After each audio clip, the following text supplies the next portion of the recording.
Hello and अस्सलाम वालेकुम my YouTube family. I hope you guys are doing well. आज की वीडियो में मैं आपके साथ शेयर करने वाली हूँ कि किस तरह से जो बच्चों का खिलौने हैं और उनकी किताबें वगैरह है उसको आप ऑर्गेनाइज़ कर सकते हैं और डिक्लटर कर सकते हैं। ये बेसिकली मेरा लाउंज एरिया है, इसको मैंने डिवाइड किया हुआ है लिविंग एरिया में, डाइनिंग में, और फिर अभी ये छोटा सा एक corner, play corner sort of बना दिया बच्चों के लिए, जो कि प्ले कॉर्नर भी है और स्टडी कॉर्नर भी है एट द सेम टाइम, ताकि जो है वो पढ़ाई भी करें तो शौक़ से करें। ठीक है, ये अभी मैं आपके साथ शेयर करूँगी दोनों। ये जैसे कि आपने देखा कि दो कबर्ड्स हैं जिसमें इस तरह से 3 कैबिनेट्स हैं छोटी छोटी।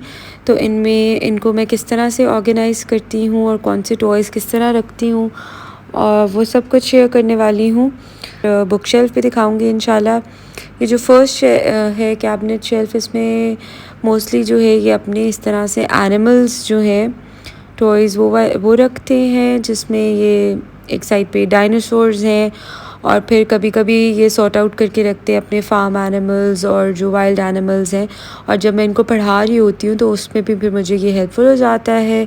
इसी तरह ये जो सेकंड शेल्फ़ है इसके अंदर मीन्स ऑफ ट्रांसपोर्ट की बेसिकली जो चीज़ें हैं उसमें बसेस हैं या कंस्ट्रक्शन व्हीकल्स, जैसे अरहम को बहुत पसंद है तो वो सब ये रखते हैं। फिर इनके साथ में मुझे कभी डिस्कस करना हो कि एयर ट्रांसपोर्ट क्या है या लैंड ट्रांसपोर्ट क्या है, तो आई मेक श्योर कि ये टॉयज़ भी साथ साथ अपने जो है वो, अगर मुझे कोई एग्जांपल देनी हो तो फिर मैं इस तरह से यूज़ कर लेती हूँ।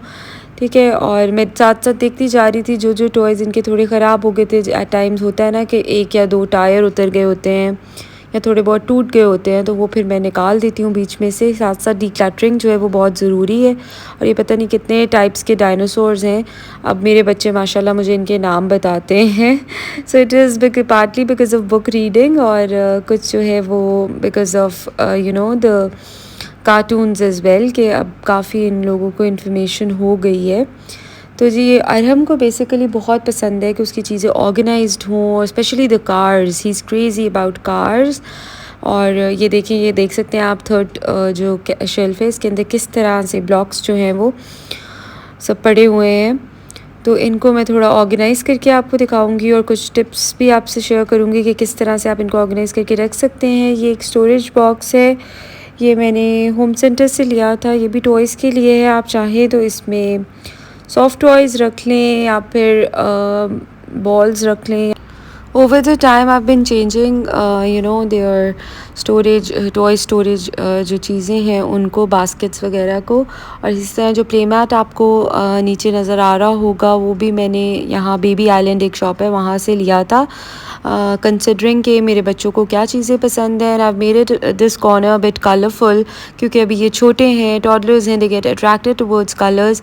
अज़लान जो है he basically loves dinosaurs and balls, और अरहम जो है is crazy about cars and construction vehicles. When they have a separate room तो फिर इंशाल्लाह जो है वो मैं इसे अपने टेस्ट के अकॉर्डिंगली एंड इनकी जो पसंद है उसके अकॉर्डिंगली सेट करूँगी।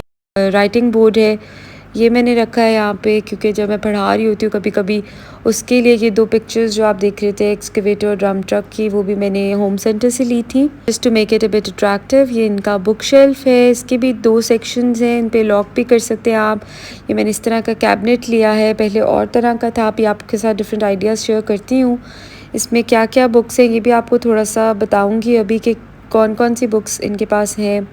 और ये स्टडी कॉर्नर, जब इनको मैं राइटिंग की प्रैक्टिस करा रही थी तो वो छोटा टेबल अज़लान के लिए था और बड़ा जो है वो अरहम के लिए है, दोनों बैठ सकते हैं वैसे तो। अब इसमें जो है डिफरेंट बुक्स है। फर्स्ट लिटिल रीडर्स जो है, जैसे पीटर एंड जेन की सीरीज़ तो मैं आपके साथ डिस्कस कर चुकी हूँ, और इसको आप लॉक भी कर सकते हैं ताकि बच्चे ख़राब ना करें अगर कोई बुक्स थोड़ी एक्सपेंसिव हैं तो उसके लिए। और अभी मैंने इस तरह से जो है वो बुक शेल्फ रखा जिसे बंद कर सके। इसमें रीडिंग बुक है, कलरिंग बैग है, एक्टिविटी बुक्स हैं, डिफरेंट डायनासोर्स से रिलेटेड बुक्स हैं, और इसके अलावा डिफरेंट ये कलरिंग बुक्स हैं। रीडिंग बुक्स का मुझे सेट मिला था, इसमें 10 बुक्स हैं जो आप रीड कर सकते हैं। इसी तरह से एनिमल कलरिंग बुक्स हैं, स्पोर्ट्स कलरिंग बुक है, फिर ये इसका लर्निंग पैक है that I got from bright kids, नूरानी कायदा, और उर्दू की बुक्स हैं पढ़ने की और लिखने की। और इसी प्ले कॉर्नर का मुझे फ़ायदा ये है कि जो भी एक्टिविटीज़ करनी हो, पेंटिंग वगैरह, ये यहीं पे कर लेते हैं। फिर मैंने जो स्कूल बस इनके लिए कार्डबोर्ड से बनाई थी, या ये एट टाइम्स अगर ये क्ले से खेलें या कुछ भी, तो वो सब एक्टिविटीज़ जो है वो यहाँ पे करते हैं। पेंटिंग वगैरह की, स्टेंसिल यूज़ करें। पहले मैंने इनके लिए बुक शेल्फ इस तरह से डिज़ाइन किया था लॉकडाउन के टाइम पे, जब हम बाहर नहीं जा सकते थे। तो मैंने एक डिटर्जेंट बॉक्स जो है इसको इस तरह से कट करके और ऊपर इसको रैप करके कवर करके शीट से, तो मैंने जो इनकी बुक्स थी वो वेजिटेबल्स या फ्रूट्स या इस तरह स्टार्टिंग में जो ये बुक्स पढ़ते थे मोस्टली टेक्सचर्ड बुक्स थी या दूसरी, तो वो ऐसे रखी थी। अगर आप चाहें तो इस तरह से ओपन बुक शेल्फ भी रख सकते हैं अगर बड़े बच्चे हैं, ताकि वो इजीली चूज़ कर सकें। And they were so happy. और जब बच्चों को पता होता है ना कि ये उनका प्ले कॉर्नर है, जहाँ मतलब ये this is their area, there thing, तो फिर वो उसका ख्याल भी रखते हैं। इसी तरह कुछ कुछ कलर्स वगैरह रख दिए थे। अब जैसे कि आप देख सकते हैं तो ऑब्वियसली ये थोड़ा मेसी भी कर देते हैं, लेकिन मैं उनको बता देती हूँ कि भाई this is your play corner और ये आपका स्टडी कॉर्नर है, तो आपको इसको सॉर्ट आउट करके रखना है। तो अरहम माशाल्लाह अब बड़ा हो गया है और अब इसको इस चीज़ की सेंस हो गई। और मैंने जैसे कि बताया कि उसको ख़ुद भी बहुत पसंद है कि उसकी चीज़ें ऑर्गेनाइज्ड हों। तो even if he makes up the mess, जो कि क्योंकि ऑब्वियसली द टॉडलर्स तो जब खेलते हैं तो काफ़ी मेसी भी कर देते हैं, तो फिर उसको वो ऑर्गेनाइज और सॉर्ट आउट भी करके रखता है। और ये कैसे मैंने उनको आदत डाली थी, तो ये पिछले साल मैंने इनके लिए इस तरह से एक डेली चोर्स की एक चार्ट बनाया था जो मैंने अपने रूम में लगाया था, जिसमें मॉर्निंग टू नाइट की रूटीन थी, जिसमें इस तरह से पिक्चर्स थी कुछ कि कब इनका मॉर्निंग टाइम है, when is the time to wake up, when is the time to brush your teeth and clean up and have breakfast, और फिर कार्टून टाइम है, फिर आफ्टरनून में जो है अगर नैप टाइम है या जब खेलने का टाइम है, and it's time to get dressed. या आपके साथ एक आइडिया शेयर कर रही हूँ कि किस तरह आप एक बच्चों को रूटीन में लेके आ सकते हैं। फिर उनका लंच टाइम और फिर इवनिंग टाइम पे जो है वो बुक रीडिंग है, या अगर पढ़ने का, अगर राइटिंग का कुछ है प्रैक्टिस, बड़े बच्चे हैं उनके लिए। Then there is dinner time and then the most important clean up all the mess.